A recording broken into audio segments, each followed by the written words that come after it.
중세시대 영국의 여성 영성가였던 노리치의 줄리언이라는 분이 있습니다. 이분이 신성한 사랑의 계시라는 책을 남겼는데요. 이 책은 여성이 영어로 쓴 최초의 종교 서적으로 알려져 있습니다. 캔터베리 대주교를 역임한 로완 윌리엄스라는 분은 신성한 사랑의 계시는 영어로 집필된 기독교 묵상 서적 중에서 가장 중요한 책이다 라고 말했습니다. 줄리언은 이 책에서 현실에서 물을 발견할 때 우리는 거기서 하나님을 발견한다라고 말했습니다. 이 무, 이것은 말 그대로 없음 혹은 학자들은 아무것도 아님을 의미하는 것으로도 해석을 합니다. 인간은 이 세상에 아주 사소하고 아무것도 아닌 것에 의존하려고 하는 경향이 있는데 인간은 그러한 의존 속에서 진정한 평안을 느끼지 못한다는 것입니다. 그러한 사소한 것에 의존하면 하나님의 전능성과 하나님의 전지성과 전적으로 선하신 그 하나님의 모습을 깨닫지 못한다라는 것입니다. 그러면서 다음과 같이 말했습니다. 영혼은 그 무를 성취하기 전까지는 평화를 발견하지 못한다. 기쁘고 즐겁게 우리 주위의 세상으로부터 우리 마음을 거두어 드릴 때 우리는 전부이신 일자를 만나게 된다. 일자라는 말은 절대자라는 의미입니다. 그리고 우리 영혼에 안식을 얻는다. 주의 백성들이 살면서 깨닫는 인생의 진리 중에 하나는 아무것도 없는 것 같은 상황에 이르러서야 비로소 무엇이 있음을 알게 되더라는 것입니다. 낮아졌을 때 그곳에서만 볼 수 있는 것들을 보게 돼요. 높이 있으면 높이 있는 곳에서 볼 수 있는 게 많지만 밑에 있을 때에 볼 수 있는 것들은 못 보는 경향이 있습니다. 따라서 낮아졌을 때에 평소에 못 보던 것을 보게 됩니다. 육체와 정신적 고통을 겪는 중에 전에는 알지 못했던 삶의 가치와 보화들을 발견할 수 있습니다. 그런 상황에서 우리는 무엇보다도 하나님을 발견하게 됩니다. 그렇습니다. 우리는 현실에서 아무것도 없음을 보고 무능력을 절감하며 낮은 곳으로 떨어짐을 경험하면서 그 무엇도 붙잡을 것이 없는 그런 상황에서 비로소 하나님을 보고 비로소 하나님만을 의지하게 되는 것입니다. 어쩌면 하나님은 한나를 깊이 만나 주시기 위해 그녀에게 인생의 무를 경험하게 하신 것이 아닐까요? 한나는 오직 하나님만 붙잡으며 눈물로 기도하는 중에 주님을 깊이 만나게 되었습니다. 한나는 삶의 불행의 순간에 불현듯 찾아온 행복을 받아 안았으며 낮고 낮은 곳에 내팽개쳐진 사람만이 만끽할 수 있는 저 높은 곳으로 끌어올려지는 기쁨을 경험했습니다. 여러분, 사람이 내려가면 내려갈수록 올라올 때 기쁨은 더 배가가 되지 않겠습니까? 오늘 본문은 이러한 하나님의 복과 은혜를 온몸으로 체험한 한나의 감사와 찬양의 노래가 담겨 있습니다. 오늘 본문은 한나의 노래로 불립니다. 성경에는 하나님의 구원의 이야기로 충만하지요. 구원하신 하나님을 향한 찬양과 감사가 풍성하게 나타나 있습니다. 성경에 기록된 찬양과 감사는 큰 강물같이 흐르는 듯한 하나님의 사랑과 은총에 화답하는 것 같습니다. 주님을 향한 찬양은 아름다운 호수의 물처럼 가득하고 때로는 크고 작은 시냇물이 흐르는 것 같고 어떤 때에는 깊은 우물에서 퍼올리는 맑고 시원한 물같이 느껴지기도 합니다. 여러분, 하나님의 은혜가 그와 같지 않습니까? 따라서 우리의 찬양도 그렇게 반응한다는 것이죠. 말로 다 할 수 없는 인생의 고난과 고통 속에 하나님의 은혜를 경험한 경우라면 바짝 마른 광야 같은 땅에서 샘물이 터져나와 솟구치는 것 같은 느낌을 가지게도 합니다. 하나님의 은혜가 때때로 바짝 마른 광야에서 솟아나는 샘물처럼 다가올 때가 있어요. 아무것도 없는 것 같은데 터져나오는 그 은혜가 있지 않습니까? 마찬가지로 우리의 메마른 심령에서 그 은혜를 받으면요, 찬양이 터져나오는 거예요. 한나의 노래는 바로 이와 같은 느낌을 주는 감사와 찬양이라고 말할 수 있겠습니다.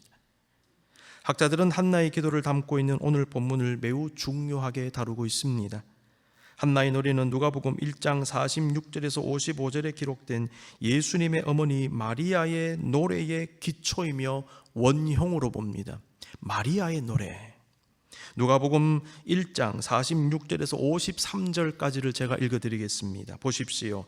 마리아가 이르되 내 영혼이 주를 찬양하며 내 마음이 하나님 내 구주를 기뻐하였으면 그의 여종의 비천함을 돌보셨음이라. 보라, 이제후로는 만세의 날을 복이 있다 일컬으리로다. 능하신 이가 큰 일을 내게 행하셨으니 그 이름이 거룩하시며 긍휼하심이 두려워하는 자에게 대대로 이르는도다. 그의 팔로 힘을 보이사 마음에 생각이 교만한 자들을 흩으셨고 권세 있는 자를 그 위에서 내리치셨으며 비천한 자를 높이셨고 줄이는 자를 좋은 것으로 배불리셨으며 부자는 빈손으로 보내셨도다. 이게 마리아의 노래입니다. 이 마리아의 노래를 보면요, 한나의 노래와 연결이 돼요. 아울러 한나의 노래는 출애굽기 15장 21절에 기록된 모세의 누이 미리암의 노래와도 유사한 점이 있습니다. 미리암은 홍해를 건넌 후에 하나님을 찬양했지 않습니까? 모세의 노래가 먼저 나오고 그 다음에 미리암의 노래가 나옵니다. 자, 미리암의 노래, 한나의 노래, 마리아의 노래, 이 세 노래가 가지고 있는 공통점 중에 하나가 있는데 메시아적 역전 메시지입니다. 메시아적 역전. 출애굽 당시 이스라엘 백성은 홍해 앞에서 사면초가의 상황이 있었지만은 홍해를 가르시는 하나님의 놀라운 구원의 역사로 인해 역전 상황을 경험했지 않습니까? 미리암은 다음과 같이 노래했습니다. 출애굽기 15장 21절 미리암이 그들에게 화답하여 이르되 너희는 여호와를 찬송하라. 그는 높고 영화로우시며 말과 그 탄자를 바다에 던지셨음이로다. 다 죽을 뻔했는데 역전되었다, 살아났다라는 것입니다.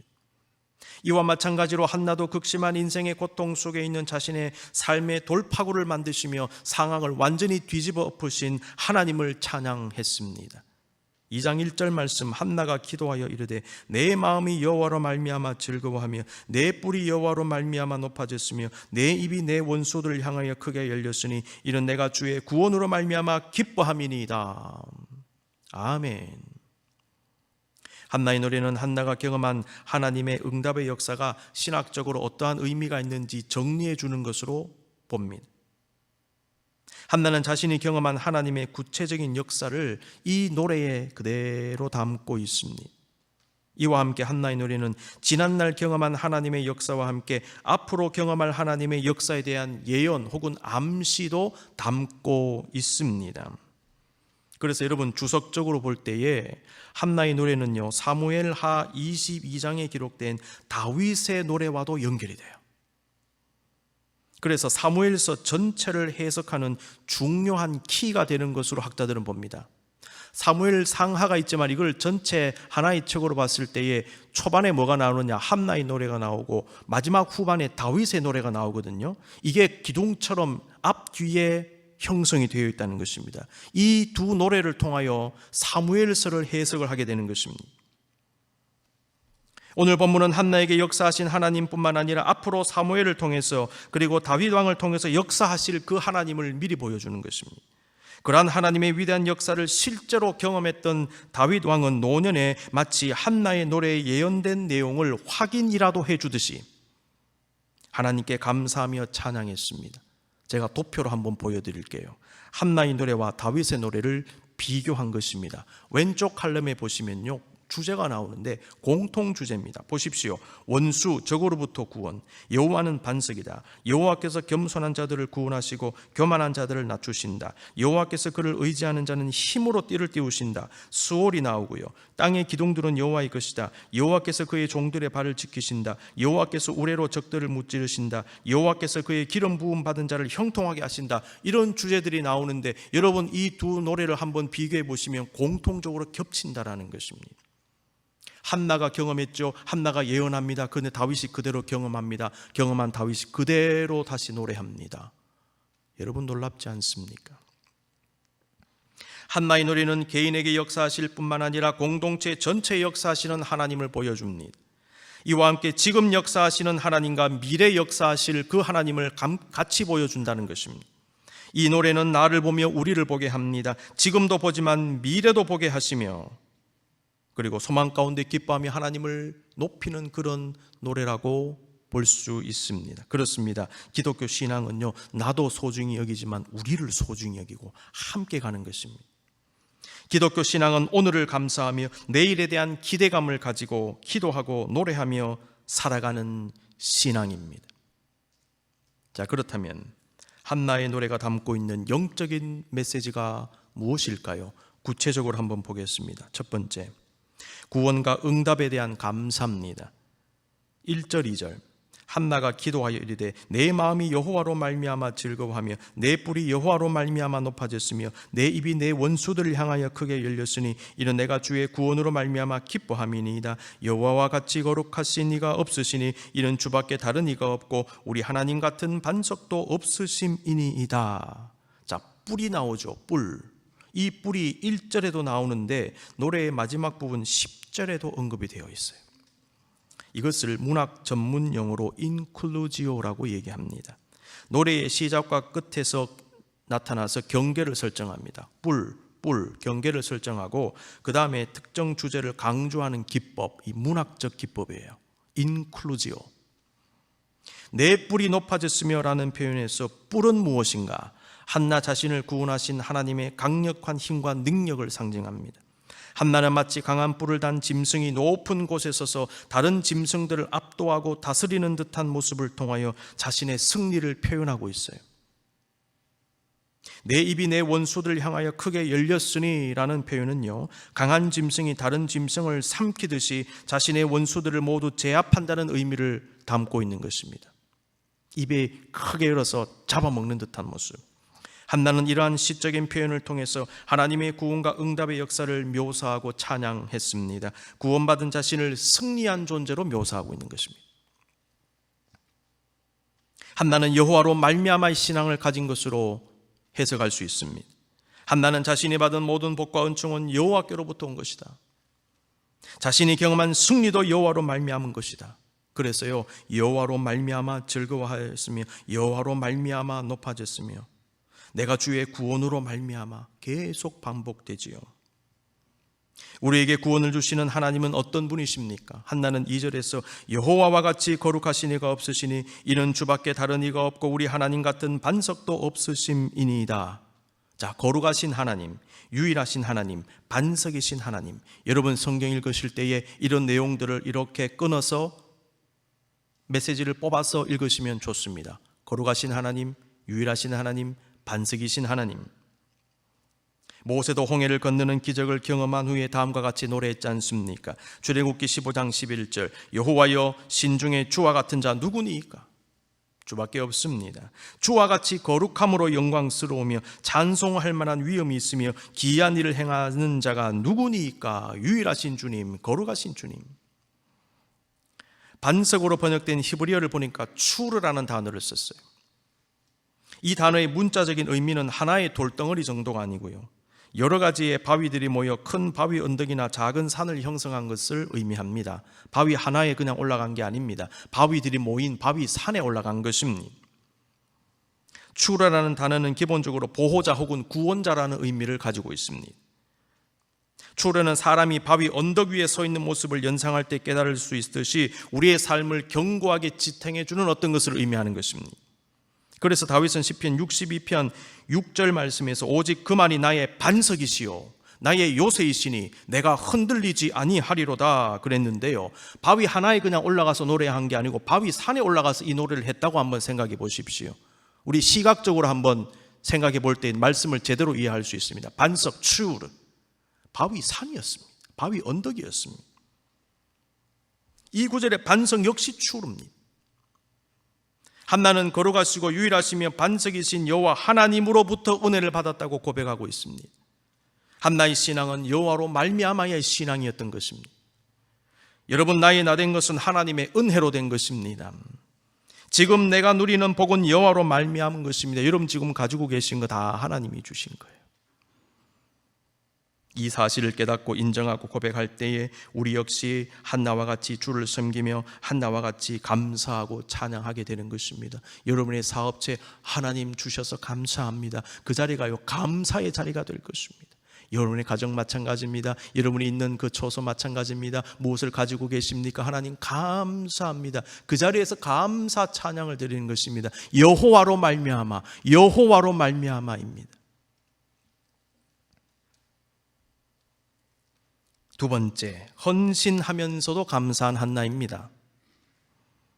한나의 감사를 여러분 묵상하면 두 가지 면을 발견하게 됩니다. 우선 한나는 하나님께서 사무엘 주셔서 감사했죠. 근데요, 여러분 생각해 보세요. 사무엘 드리면서 감사했어요. 그렇습니다. 하나님을 사랑하는 성도는 자기가 무엇을 받을 때만 감사한 것이 아니라 하나님께 자신을 드리고 섬기면서도 감사합니다. 주셔서 감사합니다. 하나님, 그런데 내가 사무엘 드립니다. 근데 하나님 참 감사합니다. 왜 그럴까요? 하나님께 무엇인가 드림으로 하나님의 나라와 의가 실현되는 데 동참하기 때문입니다. 한나가 사무엘을 바쳤기 때문에 이스라엘의 새로운 역사가 시작되었지 않습니까? 하나님은 한나의 헌신을 받으신 것입니다. 한나는 이스라엘의 영적 회복과 부흥에 중요한 역할을 감당했어요. 그러므로 하나님께 드리는 것은 손해가 아니라 엄청난 유익을 얻는 것이고 우리가 상상할 수 없는 영광입니다. 인간의 행복은 무엇을 받고 가지게 될 때만 누리는 것이 아닙니다. 어떤 사람들은 수많은 것을 가지고 있는데도 행복을 느끼지 못해요. 반대로 어떤 사람들은 자신의 것으로 베풀고 섬기고 헌신하는데도, 퍼주는데도 이상하게 그렇게 하지 않았을 때는 느끼지 못했던 행복감과 만족감을 누리며 살아갑니다. 그 행복은 주님이 주시는 것인데 그것은 아마도 주의 일에 동참하고 작은 보탬이 되었기 때문이 아닐까 생각해 봅니다. 그 행복감은 그렇게 자신을 드리는 사람들을 향한 주님의 기쁨이 표현된 것이 아닐까요? 우리가 행복하잖아요. 그 행복 속에 뭐가 들어있다고 생각하십니까? 하나님의 기쁨이 들어있다는 거죠. 여러분, 남을 도와주고 또 섬겨주고 했을 때 그분들이 너무 감사해하고, 아이고 이렇게 나를 도와주셔서 고맙습니다. 내가 이 문제가 이렇게 해결됐습니다. 너무 감사합니다. 그 모습을 볼 때 우리가 너무 보람을 느끼지 않습니까? 내가 줬는데 말이죠. 내 시간을 썼습니다. 내 물질을 줬습니다. 내 노력 봉사했습니다. 그런데 이상하게 그 사람들보다 내가 더 기쁘더라는 것입니다. 왜 기쁠까요? 그분들의 기쁨의 모습, 그분들의 안도의 모습, 행복한 모습을 볼 때에 내 안에서 행복이 올라온다는 것입니다. 마찬가지로 우리가 주님께 헌신할 때 주님이 우리를 향해서 기뻐하시는 그 기쁨이 우리의 내면에 전달되어서 이것 때문에 우리가 행복한 것이 아닐까. 그렇기 때문에 헌신하면서도 감사하게 됩니다. 한나는 받으면서 감사했죠. 드리면서 감사했습니다. 여러분, 중요한 포인트입니다. 깊이 묵상하십시오. 세 번째, 하나님 앞에서 말을 조심하라는 메시지도 있어요. 3절입니다. 심히 교만한 말을 다시 하지 말 것이며 오만한 말을 너희 입에서 내지 말지어다. 여호와는 지식의 하나님이시라. 행동을 달아보시느니라. 심히 교만한 말을 다시 하지 말 것이며, 다시 하지 마라, 이것을 원문에 충실하게 읽어보면 계속하지 마라, 많이 하지 마라, 이렇게 번역할 수 있습니다. 오만한 말과 교만한 말은 같은 의미로 보게 됩니다. 이것은 반복을 통한 강조지요. 이 구절에서 교만하고 오만한 말을 하는 사람이 누굴까? 1차적으로 브닛나예요. 브닛나는 한나의 고통을 위로하고 보듬어 주지는 못할 망정 자신의 분수를 모르고 오만한 말을 쏟아놓으면서 한나를 그렇게 괴롭혔지 않습니까? 성경은 힘든 일을 당한 사람을 조롱하면서 더 힘들게 하지 말라고 말씀합니다. 남의 불행을 즐기지 말라고 경고합니다. 잠언서 17장 5절입니다. 가난한 자를 조롱하는 자는 그를 지으신 주를 멸시하는 자요. 여러분, 가난하고 힘들고 어려운 분들 볼 때에 마음가짐 조심해야 됩니다. 잘못하면요, 그분들을 지으신 하나님을 멸시하는 것이 됩니다. 사람의 재앙을 기뻐하는 자는 형벌을 면하지 못할지니라. 그렇게 돼 있어요. 성경은 우리의 원수의 고통을 볼 때도 마음가짐을 조심하라고 말씀합니다. 잠언서 24장 17, 18절 네 원수가 넘어질 때에 즐거워하지 말며 그가 엎드러질 때에 마음에 기뻐하지 말라. 여호와께서 이것을 보시고 기뻐하지 아니하사 그의 진노를 그에게서 옮기실까 두려우니라. 바울은 로마서 12장 15절에서 즐거워하는 자들과 함께 즐거워하고 우는 자들과 함께 울라고 그렇게 권면했습니다. 남을 향한 마음과 태도가 어떠해야 하는가, 그걸 가르치고 있는 거예요. 3절은 좁게는 불인나를 향하고 있지만은 넓게 보면 불행을 당한 사람들을 향해 함부로 말하는 사람들 모두를 향한다라고 볼 수 있겠지요. 우리가 다른 사람을 향한 언행을 조심해야 하는 이유는 하나님의 심판 때문입니다. 여호와는 지식의 하나님이시라 행동을 달아보시느니라. 자, 지식의 하나님이다. 이게 무슨 의미일까요? 하나님은 모든 지혜와 지식의 근원이 되신다는 것입니다. 그래서 하나님은 모든 것을 알고 계신다라는 것이지요. 모든 것을 알고 계시며 달아보시는 하나님은 모든 것의 옳고 그름을 판단하십니다. 그러므로 성경은 창조주이며 구원주이신 하나님을 심판조라고 말씀합니다. 자, 여러분 성경을 보시면요, 창조주 하나님이 나오고 인간의 죄악으로 말미암아 중간에 구원자 하나님이 등장하고 마지막에는 심판의 하나님이 나오는 것입니다. 그래서 이것이 시간 순서대로 이렇게 진행이 됩니다. 기독교 역사관은요, 일직선의 역사관, 윤회하지 않습니다. 순환하지 않습니다. 한 방향으로 쭉 가는 것입니다. 창조가 있고 구원이 있고 심판이 있다는 것입니다. 이 세 가지의 하나님의 모습을 기억하십시오. 마지막에 반드시 심판주로 오신다는 것입니다. 근데 그 하나님이 지금도 달아보신다는 거예요. 그리고 최후에 최종적으로 달아보실 것이다 말씀하고 있습니다. 그러므로 우리는 하나님과 사람을 향하여 우리의 언행을 조심해야 합니다. 우리는 특히 부정적인 상황, 힘든 일들 속에서 하나님 앞에서 우리의 말과 행동을 조심해야 됩니다. 여러분, 사람이 힘들면요, 말과 행동이 함부로 나오게 됩니다. 그렇기 때문에 힘들 때일수록 조심하고 제어를 할 수 있어야 합니다. 왜냐하면 실수하기 쉽습니다. 하나님은 우리가 좋을 때도 달아보시고 안 좋을 때도 달아보신다는 거예요. 우리가 뿌린 대로 거두고 행한 대로 받는 이유는 하나님이 달아보시기 때문이 아닐까. 그래, 네가 열심히 했구나, 내가 너에게 주겠다.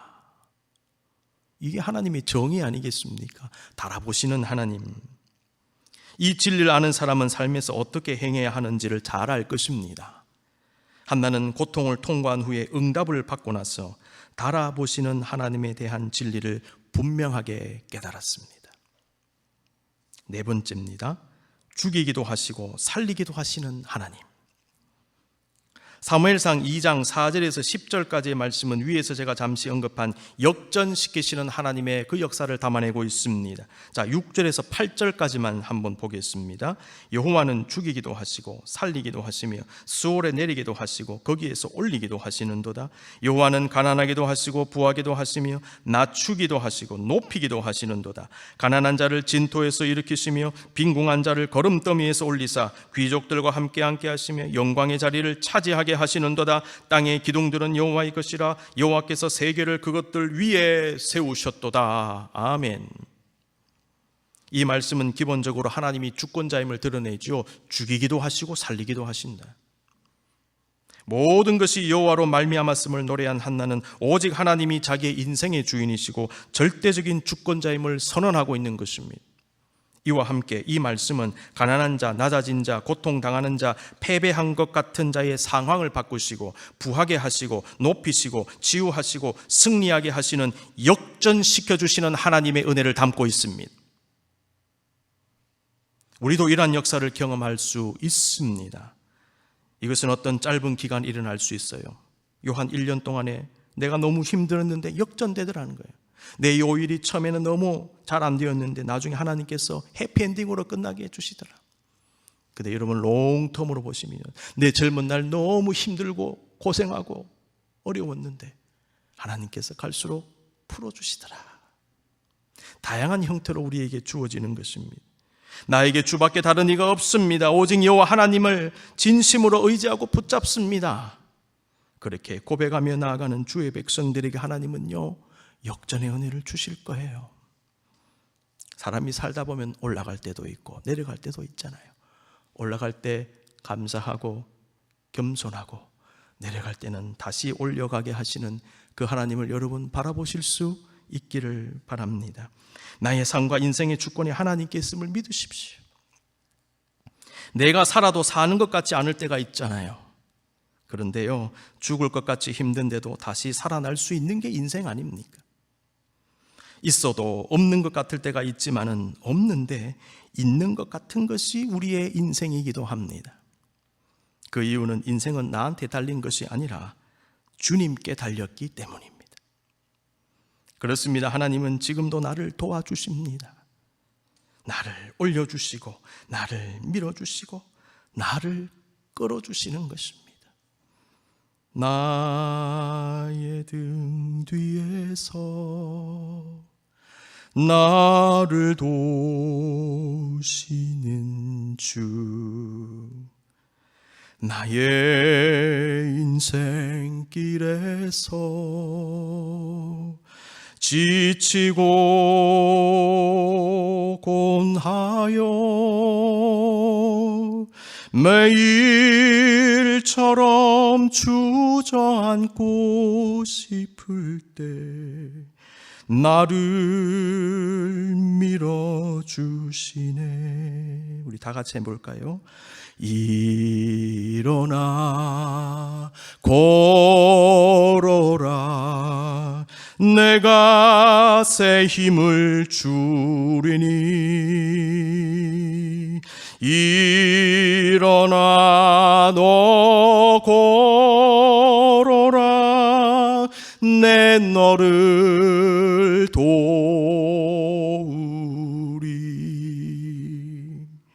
주님의 역전하게 하시는 은혜가 여러분과 함께 하시기를 기원합니다.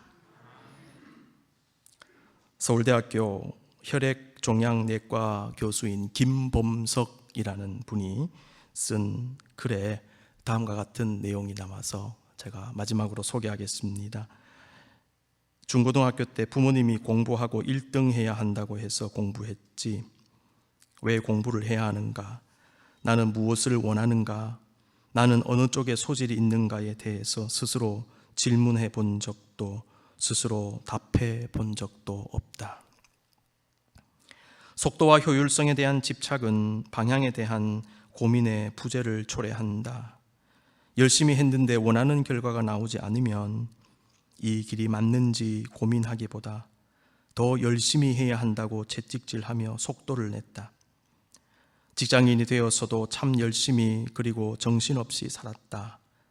그렇게 앞만 보고 달려왔는데, 열심히 달려온 것뿐인데 갑자기 암에 걸렸다고 하면, 눈앞에 낭떠러지가 기다리고 있다면 우리는 어떻게 해야 할까? 낭떠러지에 맞닥뜨리면 멈춰야 하지만 속도가 빠를수록 관성이 붙어서 잘 멈춰지지 않는다. 그래서 빠르게 달려온 사람은 위기가 올 때 멈추기가 어렵다. 그냥 추락하기 쉽다. 그래서 열심히 산 사람일수록 암과 같은 위기를 만나면 삶의 속도를 늦추기도 멈추기도 쉽지 않아서 갑자기 멘붕에 빠진다. 너무 빨리 열심히 달려온 대가는 대개 참혹하다. 속도보다 방향이 중요하다. 지금 내가 서 있는 곳이 어디인지, 제대로 온 것이 맞는지 정신을 바짝 차리고 살펴봐야 한다.